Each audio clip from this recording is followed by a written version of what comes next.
Mesdames, Messieurs, bonsoir. C'est l'heure du 19h45. Voici le sommaire. Autopsie reportée à demain de Mafati Mbaye tué à Thiès, décès d'un des médecins légistes. La police scientifique également absente. Un policier du nom d'El Capo est mis en cause dans la mort du jeune conducteur de moto Jakarta. Guy Marius Sagna, la CEDEAO et les Nations Unies seront saisis pour détention arbitraire. L'activiste qui bénéficie d'une liberté provisoire est déterminé à poursuivre son combat. Hivernage de fortes pluies hier soir sur l'ensemble du territoire. L'ANACIM donne des nouvelles rassurantes pour les jours à venir. Cheikh Gueye, docteur en géographie qui travaille à ENDA, est l'invité du lundi. Et puis le sport, les Lions du basket reçoivent le drapeau national pour le mondial en Chine. Ceux du football renoncent aux dates FIFA du mois de septembre. C'est pour éviter une surcharge de compétition selon la fédération. Bienvenue.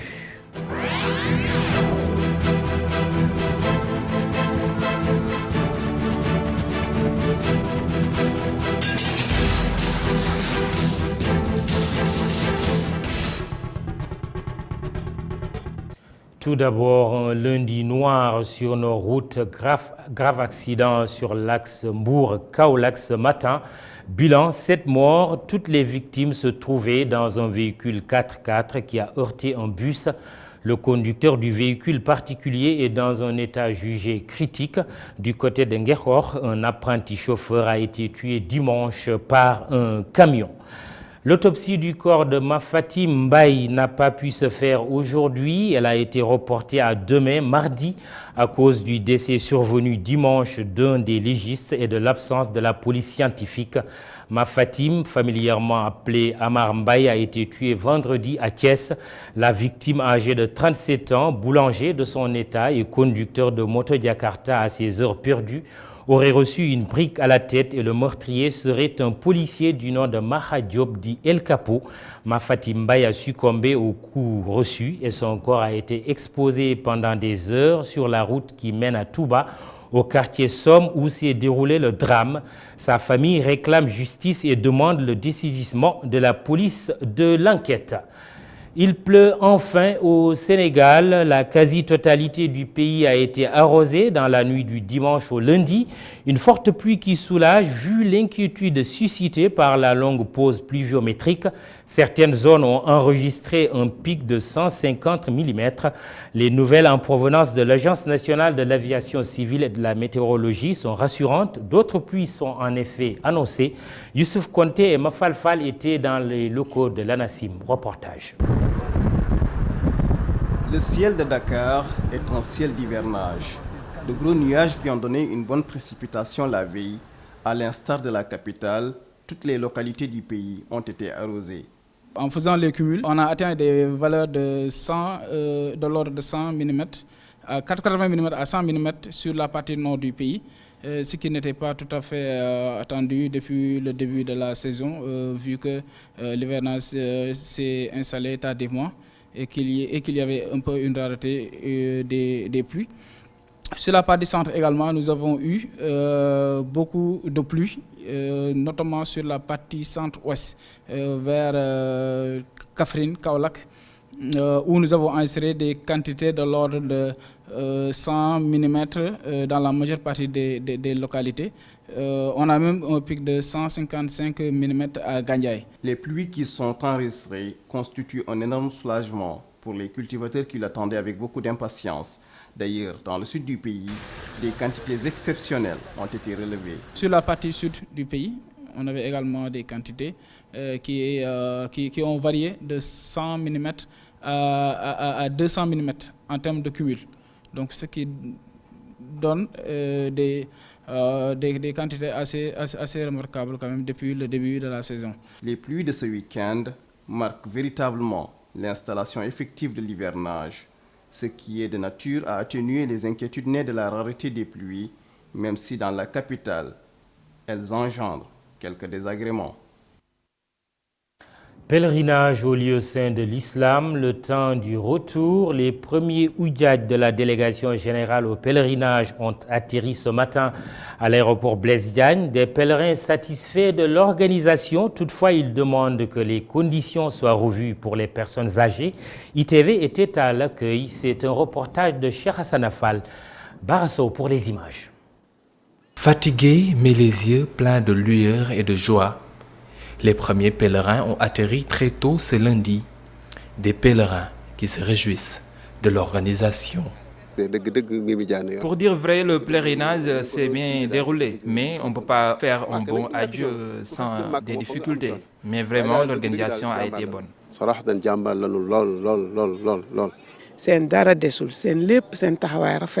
Ils nous ont vraiment bien appuyés du début à la fin. Ils ont été là pour nos bagages et tout. C'était ma première fois à la Mecque, mais je suis ravie de la prise en charge. Tout s'est bien passé. Nous n'avons rien loupé. Des oudjadj qui suggèrent la reconsidération des conditions de pèlerinage pour les personnes âgées. Les personnes âgées ont vécu le martyre durant le pèlerinage. Vu leur âge avancé, ce fut vraiment très dur pour eux. Le gouvernement devrait revoir son organisation pour ces parents-là.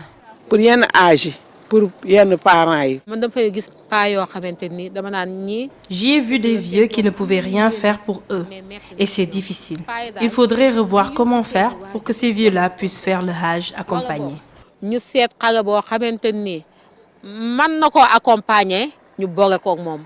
Aladji et Adjaratou n'ont pas oublié de prier pour le retour de la pluie.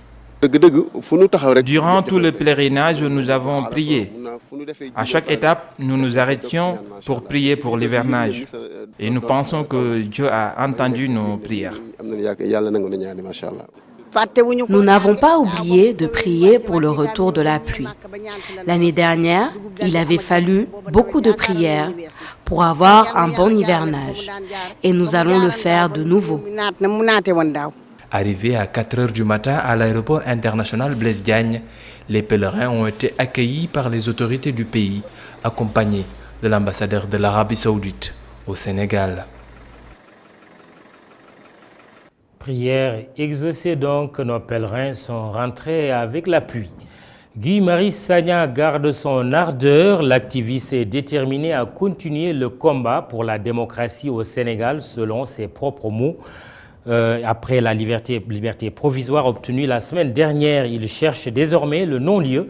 Ses avocats vont saisir la Cour de justice de la CEDEAO et le groupe de travail des Nations Unies. Cheikh Hassan Fall, Oumar Kane et Gorgui Diaw Thiam pour le compte-rendu de la conférence de presse de ce matin. Guy Marius Sagna est libre et reprend déjà du service après près de 30 jours de détention à Rebeuss. Un emprisonnement que ses amis et lui-même qualifient de tentative de diversion. L'intimidation ne passera pas. Le musellement ne passera pas. La tentative de diversion ne réussira pas.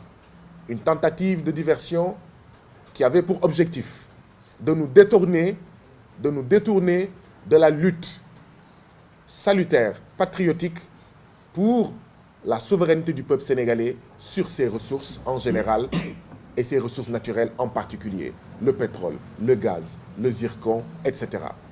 Une liberté tout de même provisoire, ses avocats veulent continuer le combat jusqu'à la relaxe. Comme vous le savez, une procédure judiciaire, elle peut prendre du temps. Et la procédure judiciaire est toujours jalonnée de plusieurs étapes. Il y a une victoire d'étape, mais nous continuons le combat jusqu'à l'obtention d'une décision de non-lieu total. Nous allons utiliser toutes les ressources que nous donne la loi au plan national, interne, comme régional, africain et international. C'est dans ce cadre-là que nous envisageons de saisir la Cour de justice de la CEDEAO qui est compétente en matière de droits de l'homme pour la détention arbitraire de Guy. En plus également, nous envisageons de saisir le groupe de travail des Nations Unies sur la détention arbitraire. Guy Marius Sagna a bénéficié d'une liberté provisoire ce vendredi après près d'1 mois de détention à Rebeuss pour fausse alerte au terrorisme.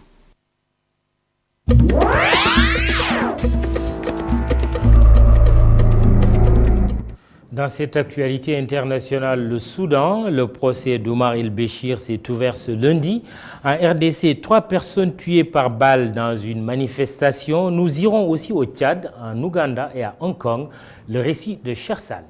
Au Soudan, le président déchu Omar el-Béchir a reçu 90 millions de dollars en espèces de l'Arabie Saoudite, a affirmé ce lundi 19 août un enquêteur devant un tribunal de Khartoum. Le brigadier de la police soudanaise, Ahmed Ali, a déclaré à l'ouverture du procès pour corruption de Omar el-Béchir que l'ancien président lui avait dit que l'argent avait été livré par certains des envoyés de Mohamed Ben Salman, le prince héritier soudanais. Est de la RDC, 3 personnes ont été tuées ce lundi 19 août par balle par la police lors d'une manifestation contre l'insécurité dans la région de l'Est de la République démocratique du Congo. Un jeune garçon d'environ 25 ans a reçu une balle au niveau de l'abdomen. Il est mort à l'hôpital. Un pygmée a été atteint par balle. Il est mort sur place. Un autre enfant a été atteint aussi par balle et aussi décédé, a déclaré l'administrateur du territoire de Beni dans la province du Nord Kivu. Le président tchadien Idriss Déby Itno a déclaré dimanche l'état d'urgence dans 2 provinces de l'Est du pays et réclamé le désarmement des civils après des affrontements meurtriers entre communautés qui, selon lui, liées à la crise au Soudan. L'état d'urgence est déclaré pour 3 mois dans les provinces du Sila et du Houndaï, la frontière entre le Tchad et le Soudan. Des affrontements entre cultivateurs et éleveurs y ont fait plus de 50 morts depuis le 9 août. Selon la présidence, qui n'adresse pas le bilan plus précis. Plus de 20 morts et des dizaines de blessés, c'est le bilan encore provisoire de l'explosion qui a eu lieu à Sundaï, dans l'ouest de l'Ouganda, après l'explosion d'un camion-citerne. Les médias locaux rapportent que le camion a pris feu dans le district ouest du pays alors qu'il se rendait en RDC. L'accident s'est produit lorsque le conducteur a perdu le contrôle du véhicule et entré en collision avec un autre stationné, ce qui a déclenché l'incendie. Le porte-parole de la police dans la région a déclaré que l'incendie s'est propagé à des magasins du marché voisin. Plus de 120 000 personnes selon la police, 1,7 million selon les organisateurs. Les militants pro-démocratie à Hong Kong ont réussi ce dimanche une de leurs plus importantes manifestations depuis le début de la contestation en juin. Les parapluies, symboles de la contestation, étaient bien sûr de sortie. Rassemblés en début d'après-midi dans le parc Victoria, la foule s'est ensuite dirigée vers le quartier d'Admiralty, bravant l'interdiction de la police. Contrastant avec les affrontements de ces derniers jours, cette manifestation a été très largement pacifique.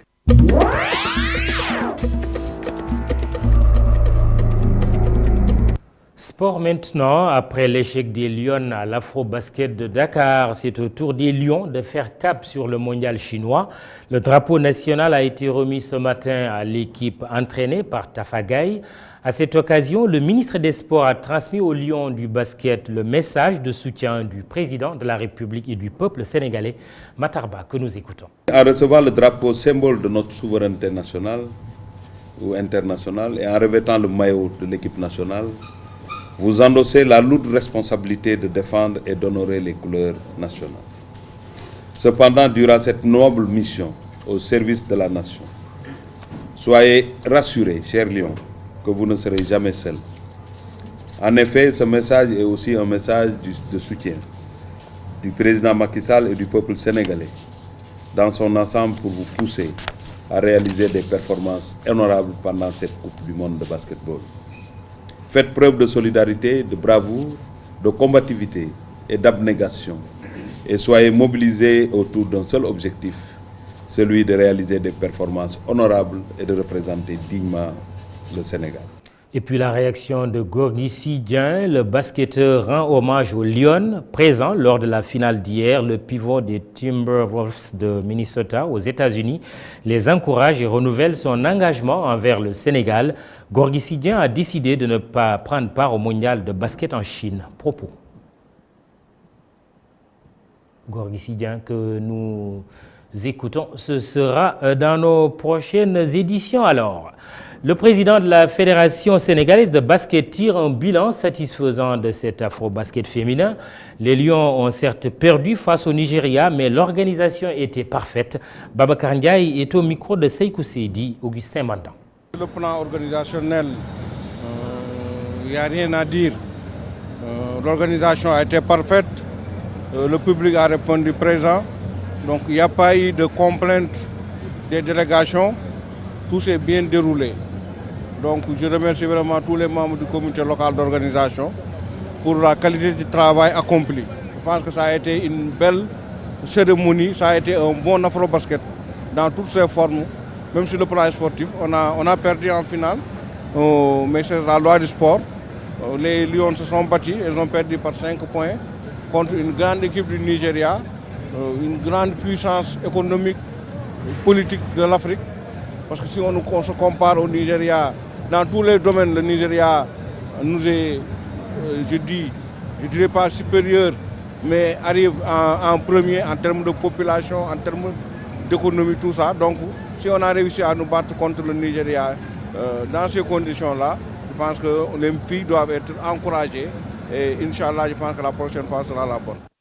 Stade Iba Mar Diop, les précisions du ministre des Sports, le stade ne sera pas démoli mais réhabilité en vue des JO de la jeunesse de 2022 prévus au Sénégal. Football pour clore cette longue page sportive, pas de match pour les Lions lors de la fenêtre FIFA du mois de septembre prochain. Décision de la Fédération sénégalaise de football après concertation avec le sélectionneur national. C'est ce qu'indique le communiqué de la FSF qui souligne vouloir éviter une surcharge de compétition et faciliter une meilleure récupération en vue des compétitions internationales à venir. Le document précise par ailleurs que des dispositions sont en train d'être prises pour que l'équipe nationale puisse reprendre les matchs amicaux de préparation lors des dates FIFA d'octobre prochain. La prochaine fenêtre FIFA est prévue du 2 au 10 septembre. Dossier du jour avant de recevoir notre invité Ousmane Sonko au siège d'Afrikajom Center samedi dernier. Après cette visite, le fondateur du centre, Alioune Tine, a fait un tweet qui loue les qualités du leader de PASTEF. Un tweet amplement commenté et qui a même installé une polémique sur la responsabilité et le statut de la société civile au Sénégal. Un dossier réalisé par Matar Nguer et Gorgui Diaoucham. Récemment, ce tweet de Alioune Tine sur le leader de PASTEF, Ousmane Sonko, repose le débat sur les rapports entre membres de la société civile et hommes politiques. Nous avons eu l'honneur de recevoir dans les locaux d'Afrikajom Center le président de PASTEF, Ousmane Sonko.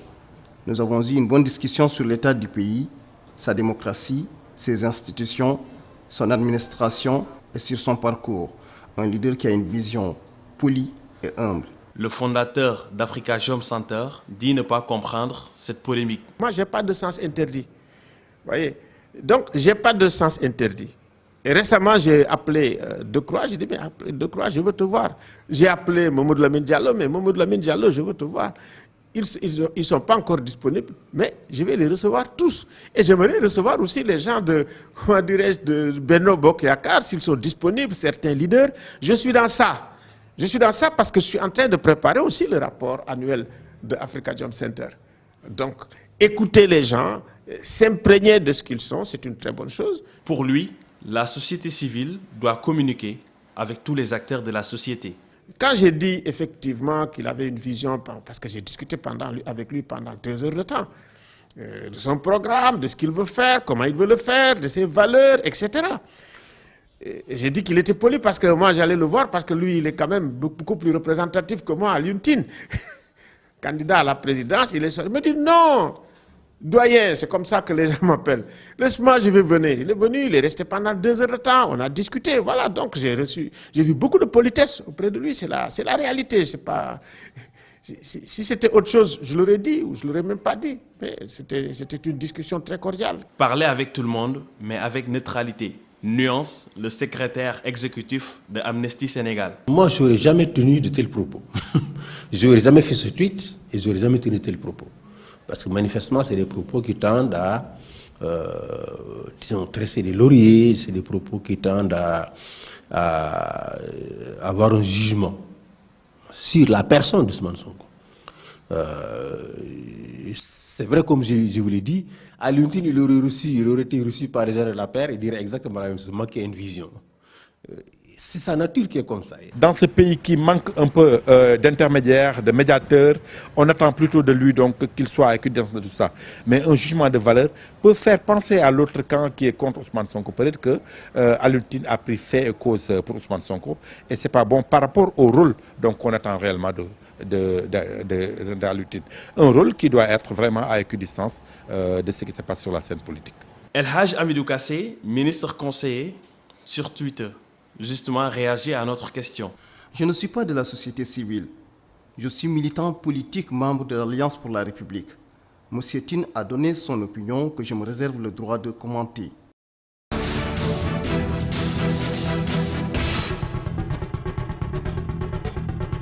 Nous recevons maintenant notre invité. Bonsoir Chergué. Bonsoir. Vous êtes docteur en géographie, vous travaillez également à ENDA Tiers-Monde. Notre sujet, ce sont les problèmes d'assainissement. À la moindre goutte de pluie, nos villes sont souvent inondées, mais on constate quand même que depuis quelques années, on n'a pas assisté à de grosses inondations. Qu'est-ce qui l'explique? Oui, sans doute que depuis 2009, où il y a eu des inondations dramatiques à Dakar, cet événement avait mobilisé beaucoup de ressources et aussi d'engagement pour lutter contre ces inondations. De la part, ça a même été supprimé à l'époque, en 2012. Voilà. Et l'État lui-même a mobilisé auprès de la Banque mondiale et d'autres partenaires beaucoup de financement.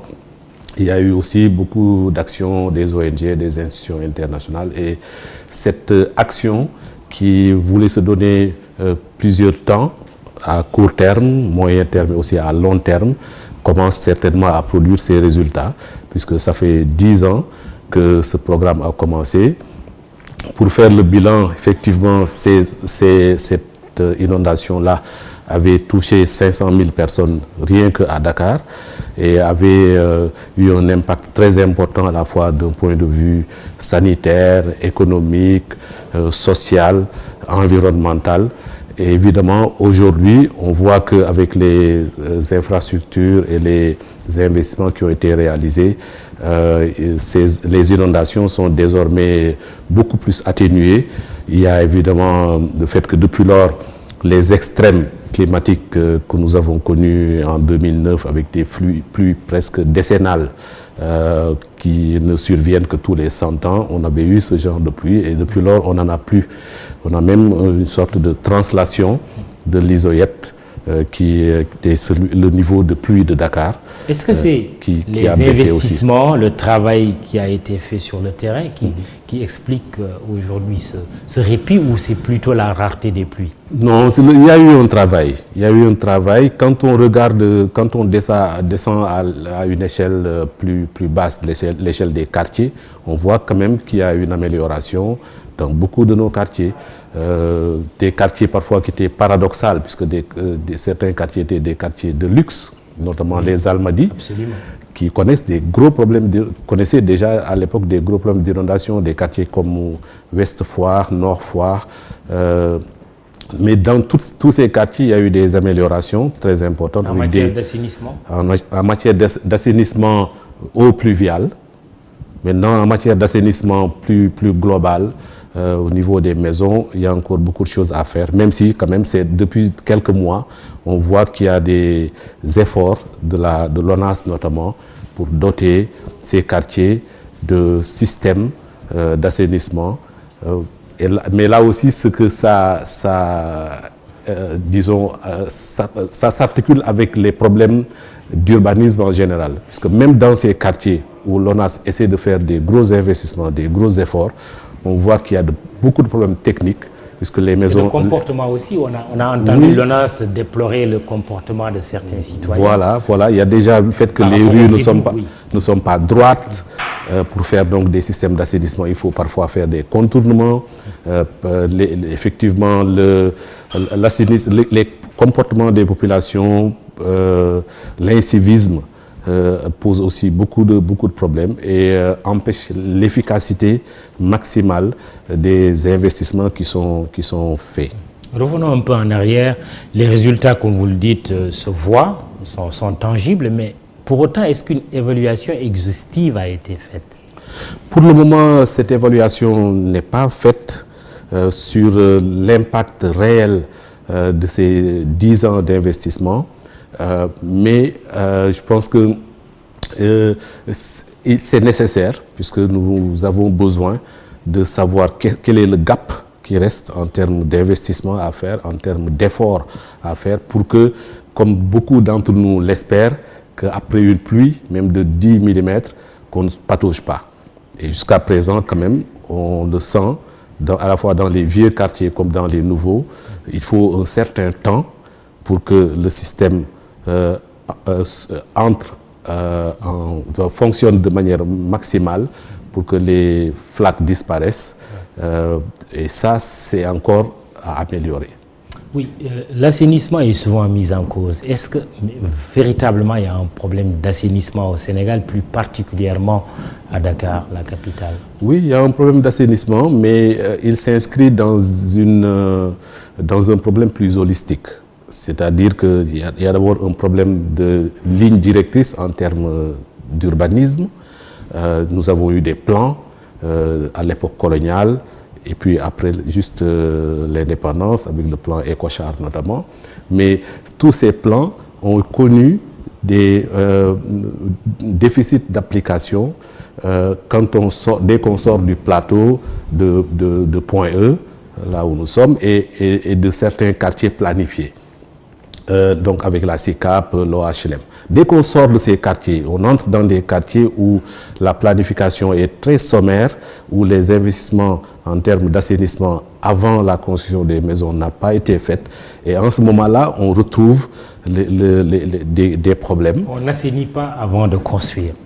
Et souvent, c'est sur des zones non aedificandi, comme on dit. Voilà, on n'est que dans le rattrapage. Ouais. On n'est pas dans l'anticipation. Et ça, c'est notre mal dans ce domaine et dans beaucoup d'autres. Mais on est dans un milieu aussi qui est très difficile à aménager. Notamment cette configuration de presqu'île de Dakar, qui fait que nous sommes dans une succession de monts et de cuvettes. Et la plupart des nouveaux quartiers qui ont été construits l'ont été dans des cuvettes. Et ces cuvettes sont très difficiles aussi à aménager, il faut le dire. Ça demande beaucoup de moyens et on aurait dû, dans un plan d'urbanisme cohérent, empêcher même que les populations s'y installent. Mais comme vous le savez, nous connaissons le déficit en termes d'habitat, en termes de logement, et l'État a dû tolérer ou laisser faire. Et évidemment, ce laisser faire sans contrôle, sans véritable rigueur dans la planification, a produit ce que nous connaissons aujourd'hui, c'est-à-dire des quartiers qui sont condamnés à être transférés ou disons, amenés dans d'autres zones. Oui, comme le plan Diaraï, qui voilà, comme des déplacements oui, importants de population, oui, et de nouvelles constructions, de nouveaux quartiers. Alors qu'on aurait pu l'éviter avec la planification il y a 30 ans. Justement, pour ce plan décennal-là, dont vous venez de parler tout à l'heure, on a annoncé quand même 700 milliards de francs CFA. Ça a été vraiment investi? Non, on n'est pas encore dans le niveau d'investissement qui était prévu au départ, mais il y a eu quand même beaucoup d'efforts qui sont, disons, en lien avec les moyens du pays et les priorités que le pays se définissait. Il n'y avait pas que cette priorité-là. Donc c'est quand même un effort très important qui a été fait, et on le voit avec des investissements qui prenaient pour la première fois une dimension conforme à la menace. Et aujourd'hui, on en voit les résultats dans beaucoup de quartiers. Mais évidemment, dans des quartiers où les problèmes sont plus complexes, on a encore beaucoup de mal, puisque dans les quartiers de la banlieue, notamment Médina Gounass, Guinaw Rail, on a vu les efforts, on a vu certains aménagements qui ont été faits pour qu'à chaque pluie, toute l'eau soit drainée dans des lacs artificiels. Mais cette politique-là n'est pas encore complète, puisque il y a aussi beaucoup d'eau sous la nappe Même si depuis 2-3 ans, on a commencé à repomper cette nappe, on s'est beaucoup demandé, mais pourquoi il y a eu des inondations, même en cette période de saison sèche.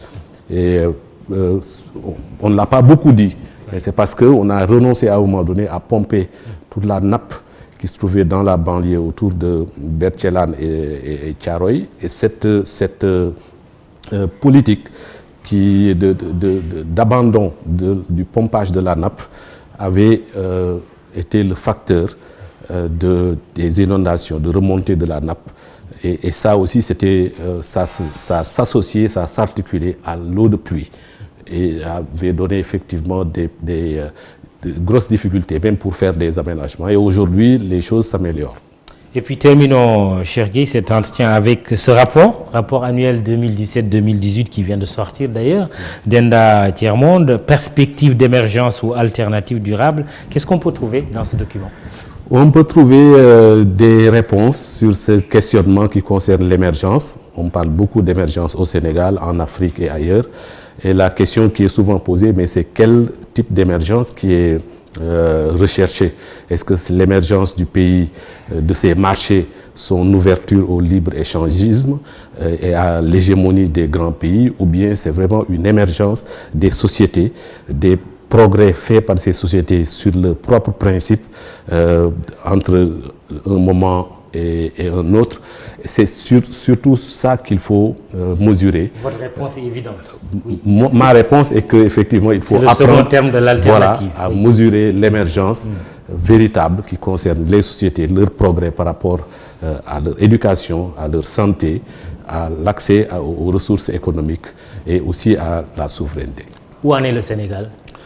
Le Sénégal s'est mis sur une trajectoire, mais pour moi c'est sur le mauvais chemin, puisque c'est une émergence un peu artificielle avec beaucoup d'investissements de l'État. C'est vrai en termes d'infrastructures, nous en bénéficions, mais on ne voit pas encore les entreprises en bénéficier, on ne voit pas encore l'emploi en bénéficier, on ne voit pas une émergence à moyen terme comme certains pays asiatiques notamment. L'investissement sur l'humain aussi? Il est nécessaire. Il doit être beaucoup plus important que ce qui est dit aujourd'hui, ce qui est fait aujourd'hui. Et j'ai l'impression qu'on atteint un plafond, que l'État lui-même, d'ailleurs on le voit avec les dernières mesures de restriction des salaires et tout ça, l'État n'a plus les capacités pour investir sur l'humain. Donc, alors que dans une perspective... C'est une fatalité? Dans une perspective d'émergence, on a vraiment besoin de renforcer ces investissements sur l'humain. Par exemple, tous les problèmes que nous connaissons dans nos universités, ça ne doit pas exister parce que les universités doivent bénéficier de beaucoup plus d'investissements pour que les personnes et les agents de l'émergence soient beaucoup mieux formés. Et aujourd'hui, ce n'est pas le cas. Cher Gueye, merci. Vous travaillez à Enda Tiers-Monde et vous êtes docteur en géographie. C'est tout pour ce journal. Dans un instant, hier, Sophie Abba, Djukib Ribari, ce sera aux alentours de 23h avec Sole Diakhumpa. Merci, bonsoir.